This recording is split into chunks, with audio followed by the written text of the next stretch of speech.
Ngayon, pag-usapan na natin yung pay plan 2 o yung tinatawag na 3-up pass-up. Minsan, ang tawag dito sa pay plan na to ay infinity pass-up. Again, ipapaalala ko lang uli na kahit magkaiba at magkahiwalay ang pay plan 1 at ang pay plan 2, ay sabay nangyayari ang pay plan 1 at ang pay plan 2. Okay, maliwanag yun ha. Sabay sila nangyayari. In pay plan 2 o yung 3-up pass-up, kikita ka ng $20 sa lahat ng direct referrals mo. Maliban lang sa second, third at seventh referrals mo. Bakit? Dahil ang second, third at seventh direct referrals mo ay maipapasa pataas sa taong direktang nag-refer sa iyo sa SWA. Okay, maipapasa sila doon sa direct sponsor mo. Sa madaling salita, you will earn $20 from your first, fourth, fifth, sixth, and 8th up to infinity. Next, you can earn unlimited $20 every day. Again, wala ding flash out, no flash out, and no maximum income dito sa pay plan 2. Let's say may 8 kang naging direct referrals. Tulad ng sabi ko, sa kanilang lahat ay may commissions ka na tag to $20. Maliban lang sa second, third, at seventh referrals mo. Dahil ang second, third, at seventh referrals mo ay maipapasa sa iyong sponsor. Sponsor mo ang kikita ng tag to $20 dito sa second, third, at seventh mo. Okay? Kaya tinawag na 3-up pass-up. Okay, malamang ito ang iniisip mo ngayon. Teka, ba't ganon? Ikaw yung nagpakahirap at ikaw yung nag-effort, bakit iba yung kumita or nakinabang? Huwag kang mag-alala. Yung pay plan 2 is actually a very powerful compensation plan na malaki ang pwede maging advantage para sa'yo. So, explain ko kung paano yun. Dahil lahat ng direct referrals mo ay gagawin din ng negosyo, lahat sila ay magkakaroon din ng mga referrals. Tama? At dahil ikaw ang kanilang sponsor, sila naman ang magpapasa ng kanilang second, third, at seventh referrals sa iyo. Okay? For example, itong si Mark. Kanyang second, third, at seventh referrals ay maipapasa niya sa iyo. Ikaw ang kikita ng tagto $20 sa second, third, at seventh referrals ni Mark. Okay? Ganon din kay Toby. Yung second, third, at seventh referrals ni Toby ay maipapasa rin sa iyo. Ikaw din ang kikita ng tagto $20 sa second, third, at seventh referrals ni Toby. So, ganon din ang mangyayari kay Fred, kay Diane, etc. Kikita ka ng tagta $20 sa mga second, third, at seventh referrals ng mga direct referrals mo. Pati itong mga naipass up sa'yo, kung mapapansin mo parang naging considered as direct referrals mo na rin sila dito sa pay plan 2. So, pati ang mga yan ay magpapasa ng kanilang second, third, at seventh referrals nila sa'yo. Darating yung time na araw-araw ka nang tatanggap ng mga tag to $20 sa email mo. Dun sa mga $20 na commissions mo, ganito yung email na matatanggap mo from SWA. Okay, see the $20. Just imagine kung gaano kaganda ang gising mo kung sa tuwing umaga at pagbangon mo sa kama at pag-check mo sa computer mo para i-check ang email mo ay hindi mga Facebook notifications ang matatanggap mo, kundi puros $20 in commissions tulad ng mga to. Okay? Sarap ng gising, di ba? So, okay, yan yung mga yan. Parang ganyan yung matatanggap mo. Now, let's try to compute the potential income for this pay plan.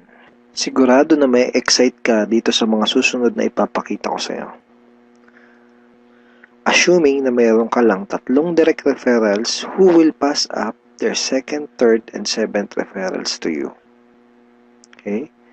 So, 3 na magpapasa ng kanilang 2nd, 3rd, and 7th. So, 3 times 3, that's a total of 9 times $20 yung SWA Pay Plan 2 commission times $20, that's a total of $180. So, in peso, that's 8,100 pesos. Now, yung 9 na yun ay considered as your direct referrals na rin sa Pay Plan 2 lang. Okay? Ibig sabihin, yung 9 na yun ay magpapasa ulit ng kanilang 2nd, 3rd, at 7th sa'yo. So, 9 times 3 equals 27 times $20 commission, that's a total of $540 or 22,680 pesos. Then, yung 27 na naipass up lang sa'yo ay again considered na rin as your direct referral sa Pay Plan 2, ay again magpapasa ng kanilang 2nd, 3rd, and 7th sa'yo. So, times 3 again equals 81 times $20, that's a total of $1,620. In peso, that's 68,040 pesos. And then again, yung 81 na yun, magpapasa up ulit ng kanilang 2nd, 3rd, and 7th. So, times 3, that's a total of 243 downlines times $20, and that's a total of $4,860. 204,120 pesos. So again, yung 243 na yun, magpapasap ng kanilang 2nd, 3rd, and 7th. That's a total of 729 times $20. That's $14,580. In peso, that's 612,360 pesos. And then yung 729 na yun, magpapass up ulit ng tagtatatlo yung kanilang 2nd, 3rd, and 7th. So, times 3, that's a total passed up of 2,187 downlines. So, times $20, that's a total of $43,740. And in peso, that's 1,837,080 pesos. Grand total commissions is $65,520 or 2,751,840 pesos. And that's potential income just for Pay Plan 2. And hindi pa dito nagtatapos yung pwede mong kitain, pero pwedeng mas malaki pa ang iyong kitain kung ituloy-tuloy mo gawin yung iyong SWA business. So I hope na-excite ka dito sa pwede mong kitain dito sa opportunity na to. Okay, so FAQs muna tayo. Yung 2nd, 3rd, at 7th referrals ko ba na naipassed up ay mawawala sa matrix ko? And the answer is no. Passing up only happens in Pay Plan 2 and not in Pay Plan 1. So, yung mga referrals na naipapass up sa Pay Plan 2 lang yung nangyayari at hindi sa Pay Plan 1. All your direct referrals will stay in your matrix and they will always follow you. Ibig sabihin, yung mga direct referrals mo, intact yun doon sa matrix mo at lagi lang silang magpa-follow sa'yo sa Pay Plan 1. Okay, next question. Pwede bang kumita sa Pay Plan 2 kahit wala akong ma-refer or sales? The answer is no. You only make commissions in Pay Plan 2 when you refer someone. Kita ka lang sa Pay Plan 2 kapag may na-refer ka, or if your direct referrals pass up their 2nd, 3rd, and 7th to you. In other words, hindi ka kikita sa Pay Plan 2 kung wala kang mga direct referrals. Sa Pay Plan 1 lang posible yung pwede kang kumita kahit wala ka pang na-refer. Pero sa Pay Plan 2, hindi yun possible. Kung may mga additional questions ka pa, at kung may mga part ka na hindi naintindihan do sa pay plans ng SWA, pwede mo uling panoorin itong mga video na to para mas maintindihan mo ng maigi yung compensation plan or yung pay plans ng SWA. So ngayon, ang pag-usapan natin ay yung mga benefits mo once na maging part ka na ng aming team, yung Team Unstoppable Internet Entrepreneurs. Once na maging part ka na ng team, ito yung mga training resources na makukuha mo. Magkakaroon ka ng access sa mga training resources na to. Okay? Yung mga information na nasa loob ng mga training resources na to ang magtuturo sa iyo kung paano ka magsisimula ng tama at kung paano mo gagawin ng tama ang iyong SWA business. So, once na maging member ka na ng SWA at maging part ka ng aming team, magkakaroon ka ng 100% access sa mga training resources na to. So, ano-ano ba yung mga nasa loob ng training resources na to? First is yung Team Unstoppable Internet Entrepreneurs Handbook. So, ito yan. Ito yung Internet Entrepreneurs Handbook. Nandito sa ebook na to, yung tinuturo namin na 3 strategies of promoting your business on the internet. Bakit 3 strategies? Kasi yung isa pang beginner, yung isa pang intermediate at yung isa ay pang advanced. So kahit first timer ka pa lang at kahit wala ka pang background sa industry na to, ay meron kami nakahandang trainings para sa iyo at para matulungan ka magkaroon ng tamang start sa business mo. Next is yung how to handle prospect objections. Okay, ito yan. Ito yung loob niyan. Basically, sa business na to, yung mga magiging prospects mo ay magkakaroon ng mga questions once na makita nila yung opportunity. And it's very important na alam mo kung paano sasagutin ng tama yung mga tanong nila. Most networkers ay nagfe-fail dahil hindi nila alam kung paano sasagutin yung mga question ng prospects or yung mga objections ng kanilang prospects.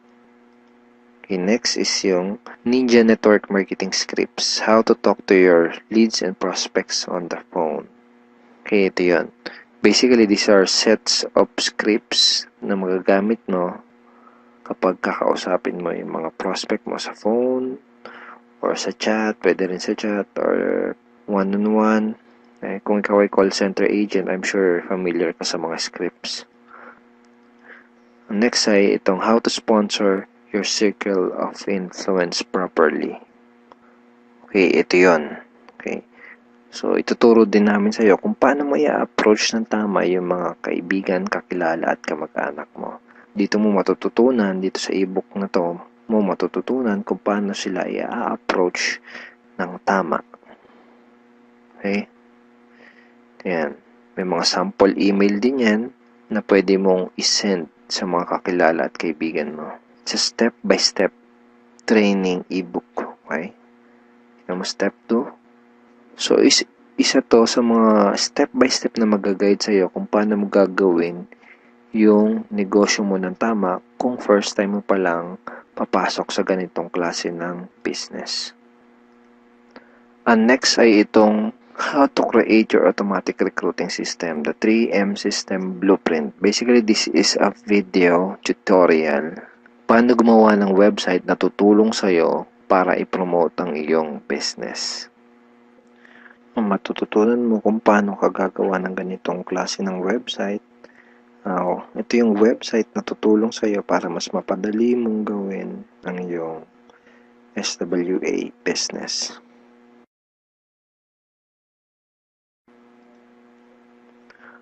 Okay, thank you for watching these videos, and we are looking forward in guiding you and helping you achieve good results and achieve your goals in this online business opportunity. Have a great day and God bless.